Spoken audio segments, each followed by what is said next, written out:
Everyone, আসসালামু আলাইকুম। আশা করি সবাই অনেক ভালো আছেন। জায়গা ভেদে জিনিসের দাম বাড়ে, কদর বাড়ে।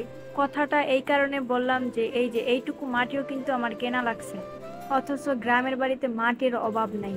যেহেতু ফুলের বাগান করা আমার শখের একটা কাজ, তাই ভাবছি বারান্দায় যতটুকু জায়গা আছে তার একটা সাইডে আমি কয়েক রকমের গাছ লাগাবো। আগের ভিডিওতে দেখাইছিলাম যে আমার সন্ধ্যা তারার গাছটা একটু বড় হয়েছে, সেই গাছটাই আলাদা করে লাগাইছি। আমি তো ভাবতেই পারি নাই যে এই চারাটা হবে। তাই তো আমি সন্ধ্যা তারা ফুলের বিচিটা মরিচ গাছের নিচে লাগাইছি বলতে জাস্ট এমনিই আমি মাটির উপরে বিচিটা রেখে দিছিলাম, কারণ এর আগে গ্রামের বাড়িতে এই একই বিচিগুলো আমি লাগাইছিলাম খুব যত্ন সহকারে, কিন্তু হয় নাই। তাই ভাবছিলাম এটাও হবে না, এই জন্য আর আলাদা করে লাগাই নাই। যেহেতু হয়েছে তাই সন্ধ্যা তারার আরেকটা বিচি আলাদা আরেকটা পটে লাগাইছি। এবার দেখবো আসলে যত্নে রাখা জিনিসগুলো ভালো হয় না অযত্নে রাখা জিনিসগুলো ভালো হয়। আর এইদিকে দেখেন আমার কলমের গাছগুলো আস্তে আস্তে হইতাছে। কয়েকদিন ধরে তো বৃষ্টি ছিল, পানি দেওয়া লাগে না, তাই আজকে দিলাম। অনেক মাটি পড়ছিল তাই একটু পানি ঢেলে দিছিলাম, পরে পরিষ্কার করে নিছি। এই যে দেখেন গাছগুলো এক সারিতে সুন্দর করে সাজায় রাখছি। ঘটনা হয়েছে আমার মরিচ গাছে এখন পর্যন্ত কোনো মরিচই হয় নাই। এতদিন হলেও মরিচ গাছ বড়ও হয় না আর মরিচও হয় না। এরপরে রান্নাঘরে চলে গেলাম।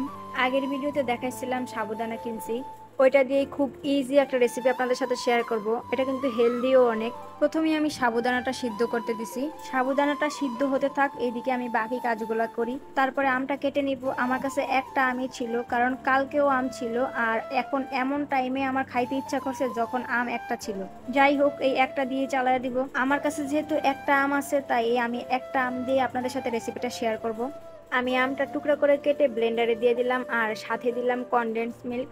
তারপর এর সাথে একটু লিকুইড দুধ দিয়ে দিব, ভালো মতো ব্লেন্ড করে নিব।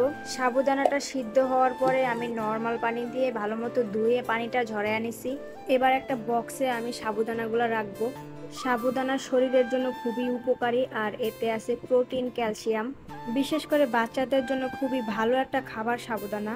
এরপরে সাবুদানার মধ্যে ব্লেন্ড করে রাখা আম দুধটা আমি ঢেলে দিলাম, ভালো মতো মিক্সড করে। চাইলে আপনি এখনও খেতে পারেন, পরেও খেতে পারেন। যেহেতু একটু গরম পড়ছে তাই ফ্রিজে রেখে ঠান্ডা করে খেলে একটু বেশি ভালো লাগবে, তাই আমি কিছুটা টাইম ফ্রিজে রেখে দিছিলাম। এই যে ফ্রিজ থেকে বের করে একটু টেস্ট করলাম, আমার এই জিনিসটা অনেক ভাল লাগছে। খাওয়ার সময় একটু পাকা আম কুচি দিয়ে খেলে বেশি ভাল লাগতো। যেহেতু আমার কাছে আর আম ছিল না তাই আমি খেতে পারলাম না। চাইলে একটু মধু দিয়েও খাওয়া যায়। ভিডিওটা এই পর্যন্তই। ভালো লাগলে অবশ্যই কমেন্ট করে জানাবেন। কথা হবে অন্য কোনো ভিডিওতে। সবাই ভালো থাকবেন। আল্লাহ হাফেজ।